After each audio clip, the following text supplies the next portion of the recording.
"Oh my, it's been a while, but I recognized you right away because you still look as frail and scruffy as ever. Are you wandering around here because you are sick?" At the hospital, I ran into a classmate who, for some reason, always disliked me in high school. "You've always been weak-minded and incompetent, but to be physically weak as well is just the worst. How pitiful." "Well, I'm actually your attending physician." "Excuse me." "My name is James. I work as a resident doctor at the hospital." Doctors are considered to be among the successful in this world, but as far as I'm concerned, that's not the case at all. The term successful probably applies to every doctor but me. "Hi, Dr. Smith. How many children do you have?" "I'm still single." Mistaken for a married man by a patient, the hospital room was enveloped in an awkward atmosphere. Nurses, overhearing my conversation with the patient, struggled to suppress their laughter at the edge of my vision. "Dr. Smith, you somehow look older. Is it because you're worn out?" Isn't that a bit harsh to say in my face? Often mistaken for being older than my actual age due to my appearance, I frequently receive harsh comments from the nurses. Even though I became a doctor, my life is still far from luxurious due to my medical school loans. I'm in debt. So, the prospect of enjoying a meal out with a woman was out of the question, and the position as my girlfriend has been vacant for a long time. I must admit, I have a dull personality and simple thought processes. Fortunately or not, I rarely dwell on my misfortunes or unhappiness, managing to sleep off most concerns without it affecting my health. Even when I do notice, I think, I've lived this far without worrying. Why start now and just let it go?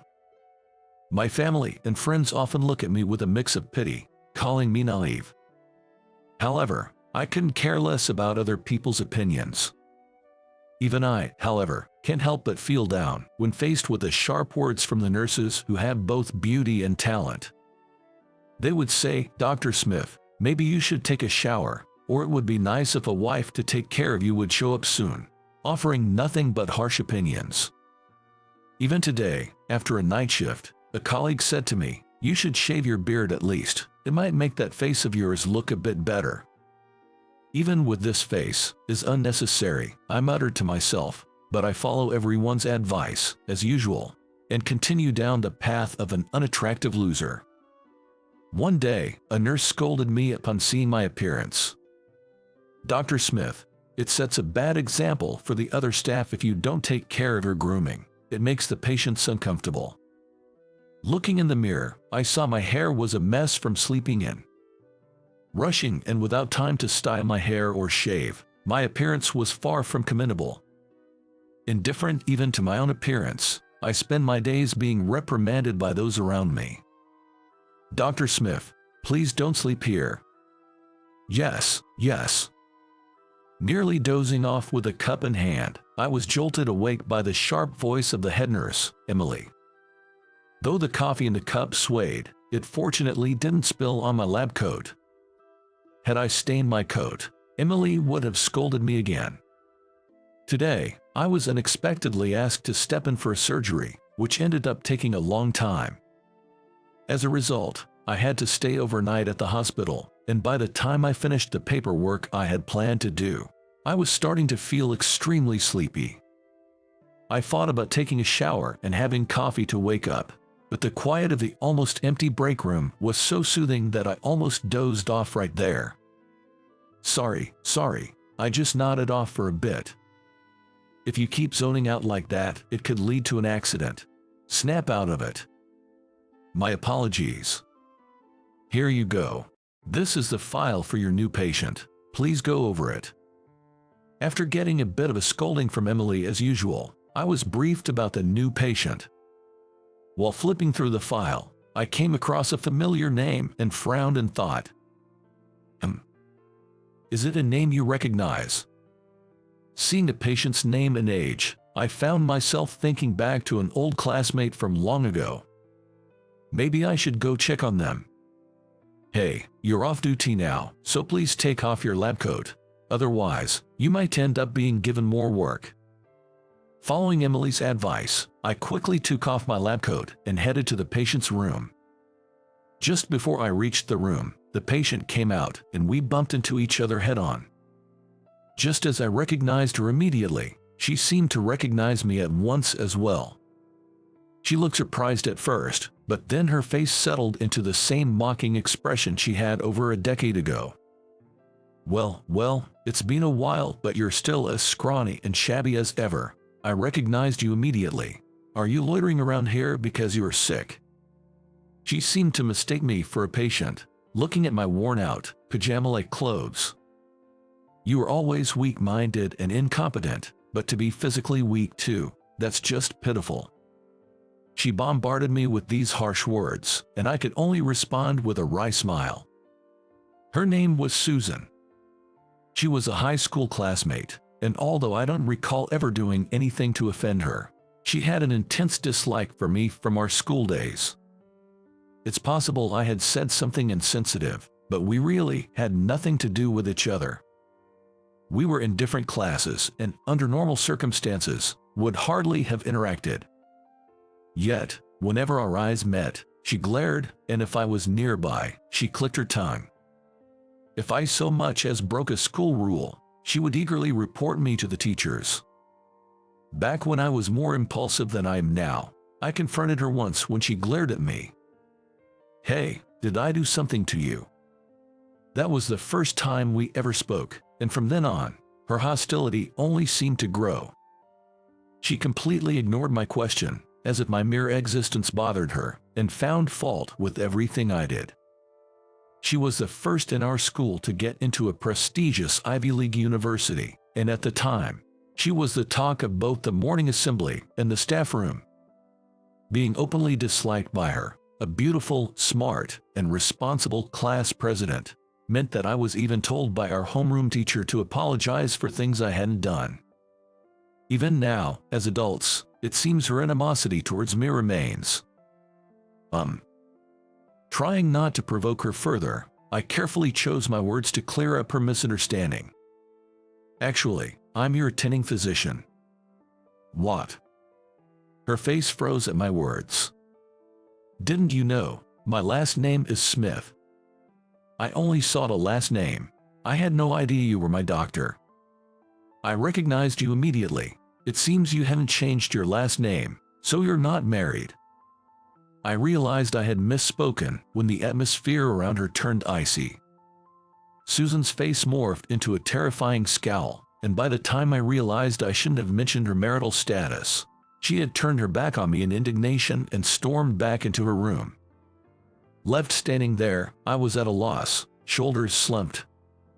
I really messed up. Although I wanted to apologize immediately, the curtains were drawn around the bed, clearly shutting me out. I could already envision a complaint reaching the hospital and getting a severe reprimand from Emily. The next day, I resolved to apologize to her and headed to her room. I was bracing myself for a complaint from her, but surprisingly, there was none from her. However, that's not to say there was absolutely nothing. A nurse who happened to pass by and overheard the conversation reported it, and through a different route, I still ended up getting scolded by Emily. I guess I'm the guy who's not only unpopular but also unlucky. As I approached Susan's hospital room with heavy steps, I could hear a man's voice through the slightly open door. "Just when I thought you could finally work at a decent place, this happens. I'm utterly disappointed in you." The harsh words from the man made me freeze in place. I've been subjected to various sarcastic comments, but I've never been spoken to with such coldness. "Why can't you be like your sister? You always drag the family down with such shameful actions." The following woman's voice sounded distressed. "It can't be helped. She's doing her best in her own way. Expecting more is just pointless." Another woman cut her off with a gentle voice. I checked the name on the hospital room again. It was indeed Susan's room. I didn't choose to be here. I could hear Susan's voice trying to argue back, but it lacked the usual forcefulness with which she criticized me. Her voice was small and trembling. All the things you do come back to haunt you. While your sister had job offers left and right even before graduating, you had to go through years of groundwork elsewhere, making detours before finally marketing yourself to get picked up. A disappointed sigh followed, and the words continued. It's shameful to see such a difference in capability between sisters who share the same blood. The father-like man said this, continuing to repeat similar sentiments. Peeking through the open door, I saw 3 people standing around Susan, who was sitting up in bed. Susan was biting her lip in frustration, her face downcast. Judging from the conversation, the 3 seemed to be her parents and sister. The way the words flowed out as they berated her suggested this was a usual treatment for Susan. To me, Susan seemed perfect, but it appeared her home situation was not. Even I, as oblivious as I am, could understand the situation in the room. Personal feelings aside, this is a hospital for the patients, and I am her attending doctor. I knocked vigorously on the door, not waiting for a response before opening it and stepping into the room. All 4 pairs of eyes pierced through me, but I'm not one to flinch at mere stares. Hi, I'm Dr. Smith, the attending physician. Nice to meet the family, and please leave soon. Visits that burden the patient are not allowed. While the parents were taken aback, the sister quickly recovered from my surprise attack and started speaking boldly. What are you talking about? Are you saying it's not a problem for you to intrude on our family gathering? Family gathering, blaming the sick for their illness, calling them disgraceful, saying they've always been the lesser one, and ganging up on a patient like this, that's a novel idea for a family gathering. My words seemed to unsettle them, with the parents exchanging glances. Yet, Kate, Susan's sister, continued to argue. We're family, and that's why we can say these things. It's for her own good. Kate, with a sticky sweet smile, was about to say more when Susan cut her off with a cry. Stop it, what's for my good? You don't care about me at all. Susan must have been holding back a lot until now. Her patience seemed to have run out as she vented her frustrations on her family. No matter how hard I try, I've never been praised. This is wrong, something's missing. Kate did this. Kate was like that. Kate would have. I'm sick of it. Susan's voice was almost a scream by the end, causing her sister to retract her creepy smile and snort. It can't be helped. The truth is, you are inferior to me. Telling you the truth and making you understand your place is what families do. You really are a hopeless case. Kate sighed with twisted logic, and I felt a chill down my spine. But Susan, who must have been aware of her sister's abnormality, completely ignored her and glared at her parents. When Kate wanted a pet, you immediately got a dog for her, but when I brought home a stray kitten, you told me you'd given it away while I was at school, right, Mom? But then, a year later, my family-loving sister told me the truth. It wasn't given away. You had taken it to the shelter to be put down, and you didn't tell me right away because you knew I'd go looking for it. Susan's voice trembled slightly with tears, but after taking a deep breath, she continued calmly. You're right, Kate. I was a fool. I'm done seeking love from people like you. From now on, you don't have to think of me as family. And I won't think of you that way either, so please leave. Don't ever come back. Susan firmly declared her disownment.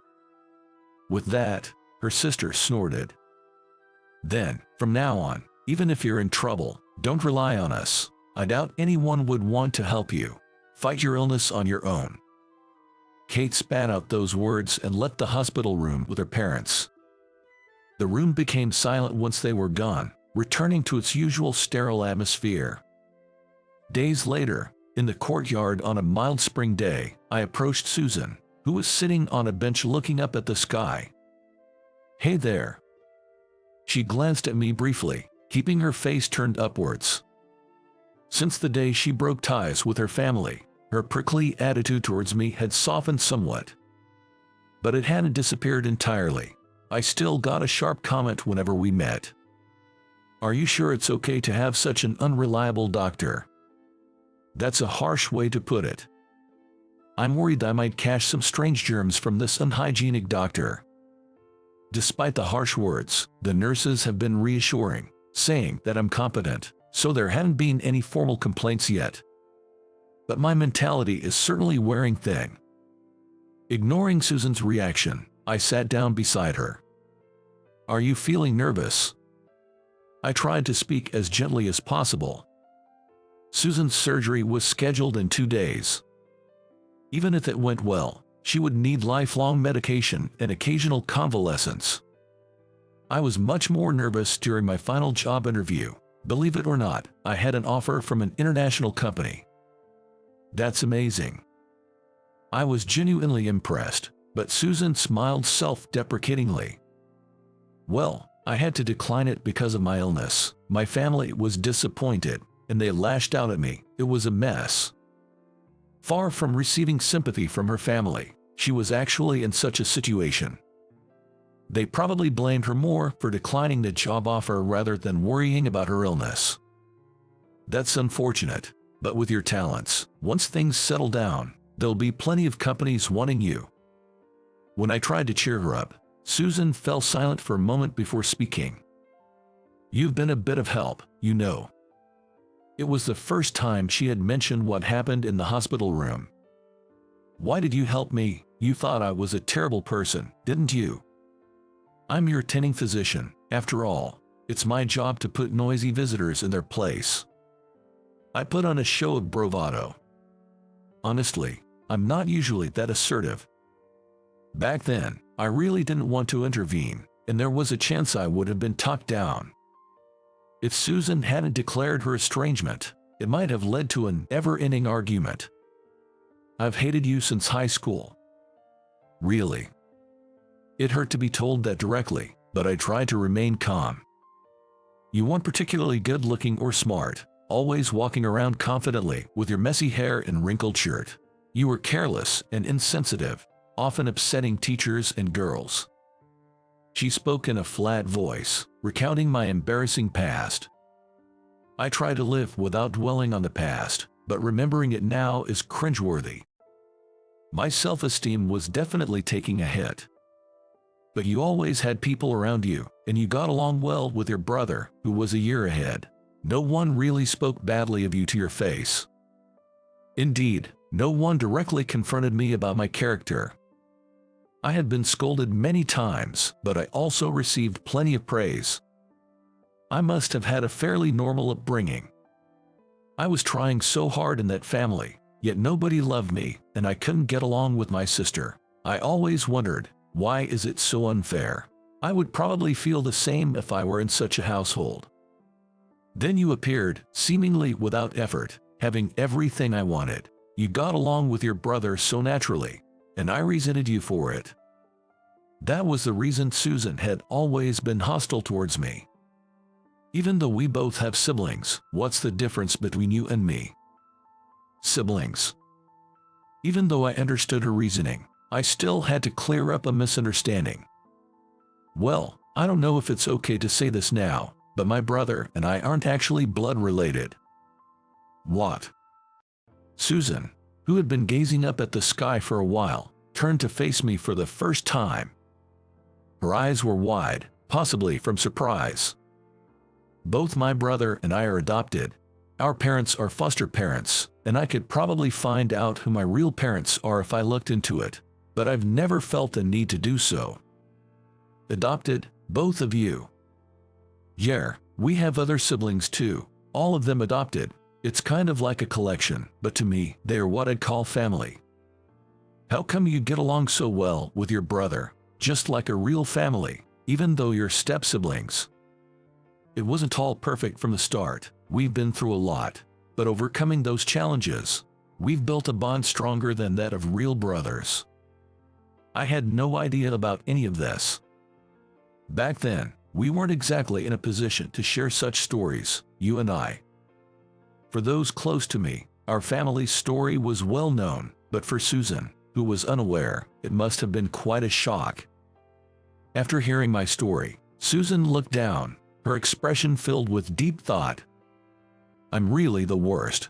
Being in such a privileged position and yet harboring envy without knowing the full story, taking out my frustrations on you. I'm as bad as they say. She suddenly seemed to lose her confidence, which took me by surprise. Hey, don't get so down all of a sudden. You're scaring me. I'm just an unattractive girl anyway. It seemed my words struck a nerve, but it also revived her spirit as she glared at me. I'm always told I'll be fine on my own. That's what all you guys say. I'm just a woman unloved by her family or anyone else. While I felt a bit of empathy for her self-deprecation, I sighed in relief when I noticed someone in a corner of my eye. That's not true. Look, there's someone who cares about you right over there. Following my words and gaze, Susan noticed a middle-aged woman standing a short distance away. The woman, named Dorothy, had been a long-time housekeeper at Susan's home. She could be considered Susan's second mother, worried about her after her family stopped visiting and coming to take care of her during her hospital stay. She's a good person. She always asks me to take good care of you. Maybe you should consider her your parent, even if you're not related by blood. There you go, saying careless things again. When I made such a casual remark, Susan raised her voice in response. Then, standing up, she quickly walked towards Dorothy. Seeing Susan and Dorothy greet each other from afar, I waved back at them enthusiastically. To an outsider, their easy and unreserved relationship might indeed appear to be that of a true mother and daughter. For someone like me, who grew up without parents, the concept of blood relation seems trivial. If there's mutual respect and affection akin to that of a parent and child, that's what I consider a family. As I absent-mindedly watched Susan and Dorothy enter the ward, the sound of the hospital's intercom system reached my ears. It's likely Emily is looking for me again. With a sense of resignation, I started walking as if to follow the two of them. I need to do my best as a doctor to ensure they can continue to enjoy their close relationship,